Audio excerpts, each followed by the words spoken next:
início de setembro, a gente recebeu o ginecologista Dr. Fabiano Serra, que falou sobre mioma uterino.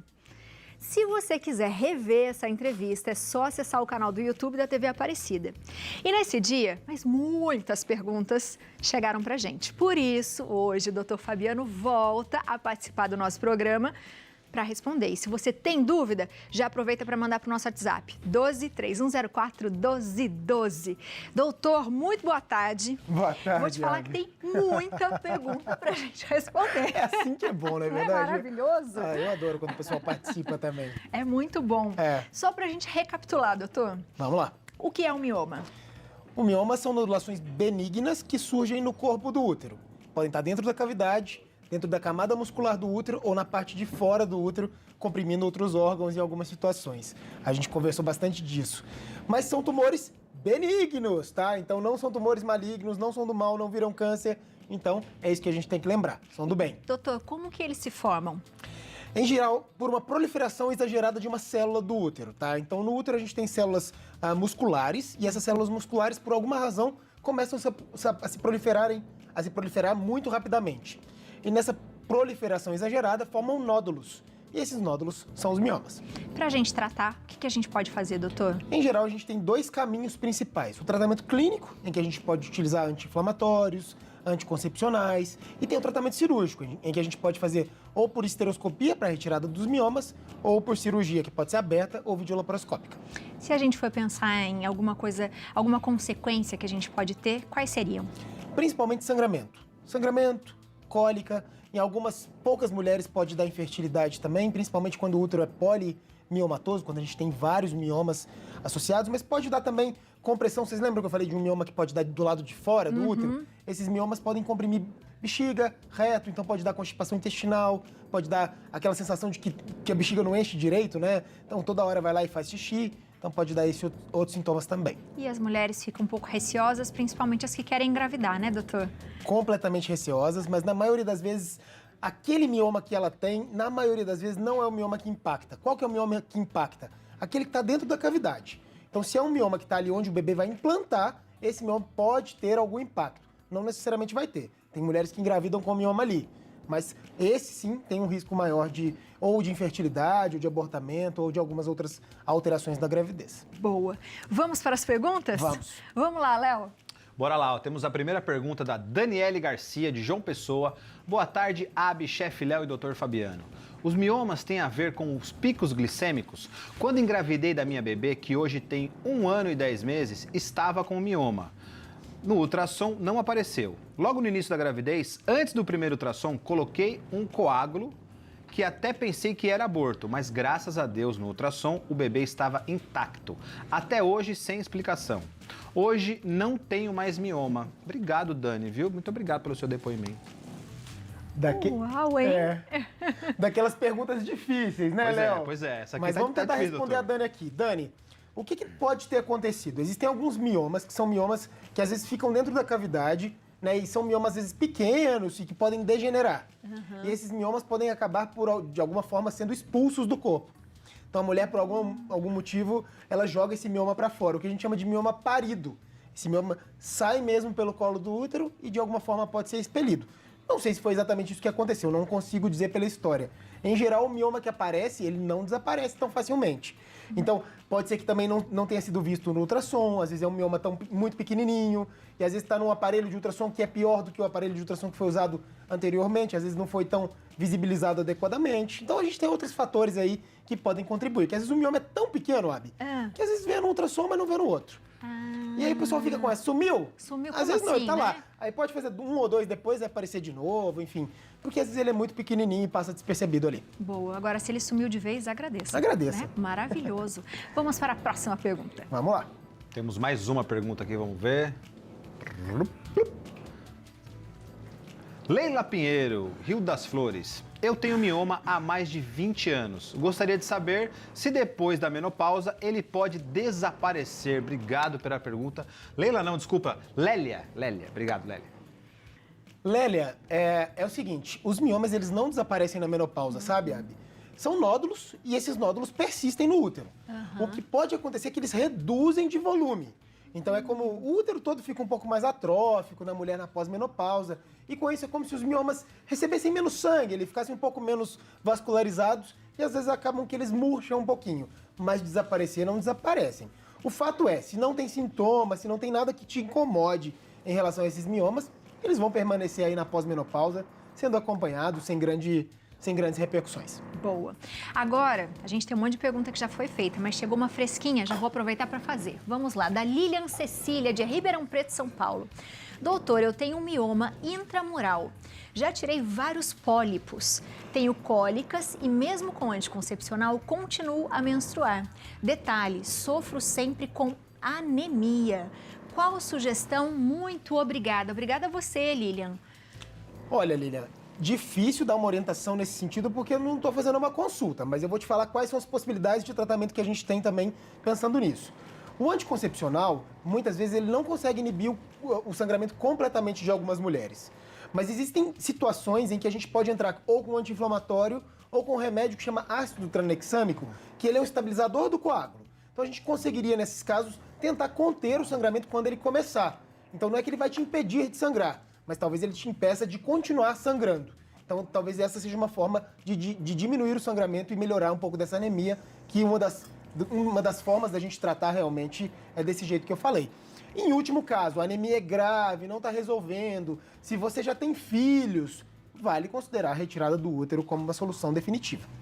Boa. Muito obrigada para você, viu, Lilian? Tem mais perguntinhas, vamos lá. Temos mais perguntinhas, vamos ver aqui. Muita pergunta, viu, gente? Ó, vocês estão demais, muito obrigado, tá? Renata Barbosa, Cajazeiras. Boa tarde. Existe alguma relação entre o SOP e mioma? SOP é isso, doutor? Falei certo? SOP, Léo, são síndromes dos ovários policísticos. A gente chama de SOP. E as mulheres falam SOP mesmo. Então, a relação que pode existir, Renata, na verdade, é que a SOP, por si só, tem uma produção de estrogênio exagerada. E essa produção de estrogênio exagerada pode ter um impacto na produção dos miomas intrauterinos, tá? Agora, toda mulher com SOP vai ter mioma? Não, isso não é uma regra. Então, dizer que a SOP desencadeia os miomas seria um exagero. Então, a gente sabe que o mioma tem uma relação com o hormônio, tanto que na pós-menopausa eles se reduzem de tamanho, de volume, não desaparecem, mas eles também não surgem na pós-menopausa na maioria das vezes. Então, vocês veem como tem uma relação hormonal. Então, tendo a SOP, esse estrogênio elevado, pode ser que tenha um impacto sim. Boa. Vamos para a próxima perguntinha da Thaís Gouveia, de Ribeirão Preto, São Paulo. Quais os tratamentos indicados para miomas que não necessitam da cirurgia? E aí, doutor? Esse é aquela pergunta que a gente acabou de falar. Anticoncepcional é uma das opções, o anti-inflamatório, o ácido tranexâmico, são as principais opções que a gente tem, né? Agora, existem cirurgias que são minimamente invasivas. Tem a cirurgia histeroscópica, se o mioma for dentro da cavidade, a gente consegue entrar com uma câmera via vaginal, não faz corte em barriga, não faz nada, simplesmente entra pelo colo do útero, vai lá, tira aquele mioma e acabou, como se nada tivesse acontecido. Tá? Isso a gente resolve muitas das situações. É claro que cada paciente é uma paciente. Tem desejo de ter filhos? Não tem. Sangra muito a ponto de fazer anemia? Não tem sintoma? Tem algum outro sintoma relacionado? Então, tem essa urina aumentada que vai toda hora ao banheiro, ou tem intestino preso por conta de mioma, ou é um mioma que é muito grande, um útero polimiomatoso que é muito volumoso. Tudo isso vai ter que ser trabalhado junto com você para decidir o momento de fazer cirurgia ou não. Lembrando que a cirurgia não é uma indicação só médica. E a paciente também tem o direito de dizer ali em algum momento, olha, não aguento mais, não quero fazer mais esses tratamentos, quero optar pela cirurgia. Também é direito seu. Porque depende muito, né, doutor, se isso vai judiar da mulher, né? Vai te incomodar, vai te fazer sofrer. Você fica incomodada de sair, por exemplo, que toda vez tem que usar um banheiro. Né? Você vai falar, quero por fim isso aí. Exatamente. Tem mulher que às vezes fala, eu não quero me entupir de hormônio, eu não quero ficar tomando remédio toda vez. E a decisão para todo o tratamento médico, ele é compartilhado. Você sabe dos riscos da cirurgia? Você entende quais são os riscos? Se tá tudo bem para você, os riscos também. Tamo junto. Boa. Né? Vamos para a próxima, que é fresquinha também. Rosângela Pádua, eu tenho 5 miomas e mais 2 pólipos. Faz coleção, né, doutora? Faz a gente coleção. vai pensando e vai somando tudo. Também já passei por 2 procedimentos cirúrgicos para retirada. Melhor fazer a extração do útero agora que eu tenho 49 anos. Doutor, o mioma a gente pode retirar e ele pode voltar? Pode. A solução definitiva para os miomas é a retirada do útero. Muitas vezes, a miomectomia, que seria a retirada só dos miomas, em mulheres que, por exemplo, não tiveram filhos. É uma situação que a gente considera paliativa. Então a gente tira para essa mulher engravidar, ter os filhos, mas muitas dessas mulheres vão ter outros miomas no futuro, que vão comprometer o órgão também. Então por isso que a gente fala que a cirurgia definitiva realmente é a retirada do útero. Agora, Rosângela, dizer que tem que tirar o útero com 49 anos, a gente vai ter que analisar, será que você está no climatério, entrando na menopausa, e a menopausa vai ser uma solução desses problemas do mioma, pelo menos se tiver sangramento, se tiver alguma coisa a mais, será que ele vai dar uma controlada nisso tudo? Pode ser que sim.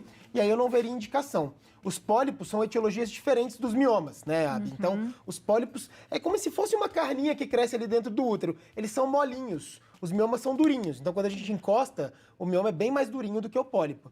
E o pólipo a gente consegue retirar por esteroscopia, com uma segurança muito grande. Então, será que vale a pena entrar numa cirurgia para retirada de um útero, que é um órgão inteiro, que vai ser uma cirurgia abdominal, ou pode ser feita via vaginal também? Ou então manter essas retiradas de pólipo via vaginal? Acho que talvez seja esse o melhor caminho. É verdade, porque logo depois vai começar a resolver. É né, isso, doutor? é isso. Se não prejudicou tanto até agora, dá uma segurada aí, às vezes isso já se resolve melhor. Boa, beijos pra você, Rô. Mais perguntinha, Léo? Temos mais perguntinha da Jaqueline de Joinville. Boa tarde, eu tive um mioma enorme, porém tomo remédio desde 2017. Isso pode fazer mal? Obrigado, Jaqueline, pela pergunta. Eu imagino que a pergunta dela, Léo, seja anticoncepcional, né, Abi? Então, Jaqueline, a gente sabe que hoje o anticoncepcional ele é bastante seguro, principalmente para mulheres que já estão tomando há um tempo. O maior risco do anticoncepcional, que as pessoas morrem de medo, é trombose. E esse risco ele é muito baixo, tá? E ele é principalmente maior naquele primeiro ano de início do anticoncepcional. Depois que passa esse 1 ano, o risco ele cai bastante. Então, assim, se já passou de 1 ano tomando a pílula, provavelmente esses efeitos protrombóticos diminuíram muito e o risco é baixíssimo. Pode continuar tomando seu anticoncepcional aí sem problema. Boa. Vamos para mais uma fresquinha. Deliane, doutor, eu tenho 40 anos, tenho um fluxo muito grande de sangramento. Mês passado eu fiquei 20 dias com sangramento. Fui ao médico, fiz exames e tenho vários miomas no útero e cisto no ovário. Para esse tratamento, seria cirurgia ou medicação? Deliane, pergunta difícil, eu não tô vendo o seu exame, eu não tô te vendo, eu não sei como é que é isso. Mas vamos lá, você tem vários miomas, pelo que eu tô entendendo. E tem um cisto no ovário. O cisto no ovário, na maioria das vezes, significa só que você ovula todos os meses, tá? Então, não se preocupa com cisto. Na maioria das situações, são cistos que a gente chama de funcionais. Isso significa que seus ovários ainda funcionam e todo mês você cresce um folículo, ovula esse folículo, faz um corpo lúteo, que é aquele cisto hemorrágico, e aí depois recomeça um ciclo de novo. Então, é muito comum a gente achar esse cisto no ovário. Agora, sobre os miomas, essa decisão é aquilo que eu acabei de dizer. Ela é compartilhada. Não consigo dizer se você deve ou não operar, porque tem que analisar toda a conjuntura, todo o cenário, para ver se você tem uma sintomatologia mais exuberante, se esse sangramento não dá para ser controlado de outra forma, antes de pensar no tratamento cirúrgico de cara. Boa. E entendeu da onde vem o sangramento também, né, doutor? Mas os miomas são grande causa de sangramento, né? Abi. Principalmente quando eles estão intramurais, eles aumentam, é como se eles aumentassem a área do útero toda, né? Então você produz mais sangue mesmo no período menstrual. E aí sendo bem dura mais desconfortável. tempo também, E às né? vezes tem mais cólica também. Dura mais tempo e às vezes tem mais cólica. Deve estar doendo. É. Mais perguntinhas. Temos mais pergunta. Márcia de Olinda, Brasil inteiro participando aqui com a gente. Boa tarde. Qual a diferença entre adenomiose e mioma? Beijos, Abiane, Léo e doutor. Beijos, Márcia. Obrigado. Boa, Márcia! Boa. Essa pergunta é boa, porque é o seguinte, olha que engraçado, as duas doenças podem causar sangramento e cólicas. Então são duas doenças cujo diagnóstico é o que a gente chama de diagnóstico diferencial. Uma é diagnóstico diferencial da outra. Só que qual que é a diferença? Os miomas, como eu disse, são nódulos que aparecem no útero. A adenomiose seria uma infiltração. Sabe a camadinha interna do útero, que chama endométrio, Abi? Essa camadinha ela começa a infiltrar a partir da musculatura do útero, o miométrio. E quando ela infiltra essa camada mais interna do útero, que é o miométrio, esse útero ele fica mais bojudo, mais gordinho, e ao mesmo tempo ele tende a sangrar mais e ter mais cólica no período menstrual. Eu falo que a adenomiose ela é uma prima da endometriose, porque seria esse endométrio no local que a gente chama de ectópico, seria fora do local dele de origem, onde ele deveria estar. Então, nesse caso, ele invade a parte do miométrio. Então, são doenças primas, apesar de serem classificadas como doenças diferentes. Boa. Muito boa pergunta. Fresquinha aqui, Adriana de São Paulo. Boa tarde. Tive miomas e há 8 anos fiz esterectomia total. Há 2 anos estou tendo sangramento nas mesmas datas que eu menstruava antes. Será que ainda estou com algum mioma, mesmo sem o útero? E aí, doutor? Você sabe que tem uma coisa que é interessante, Abi.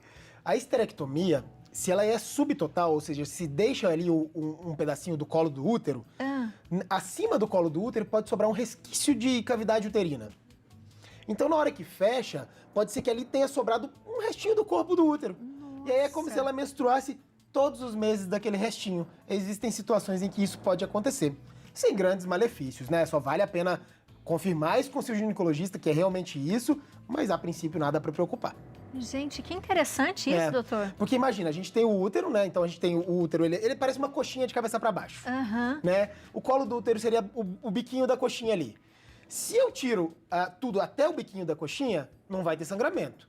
Mas se eu deixo uma merrequinha ali acima do biquinho da coxinha, eu vou ter um sangramentozinho daquela região todo mês. E isso significa que a mulher está com a saúde em dia. Significa que ela está ciclando ainda, sem a grande parte do corpo do útero. Gente, o nosso corpo natureza é interessante, incrível, né? doutor. É interessante mesmo. Uau! Lembrando, quem está em casa, né? Tem dúvidas, está sentindo sintomas, não é, doutor? Procure um médico, né? O mioma não vai levar ao câncer, né, doutor? Não vai levar ao câncer. Só tem uma situação que a gente tem que ficar atento. O mioma não vira câncer.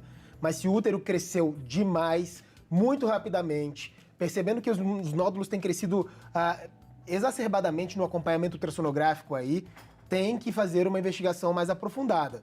Porque existe um câncer raro, que é o leiomiosarcoma, e esse sim é câncer. Mas não é que o mioma virou câncer. Esse é um câncer que se inicia parecido com o mioma. Então, observar a velocidade de crescimento é muito importante.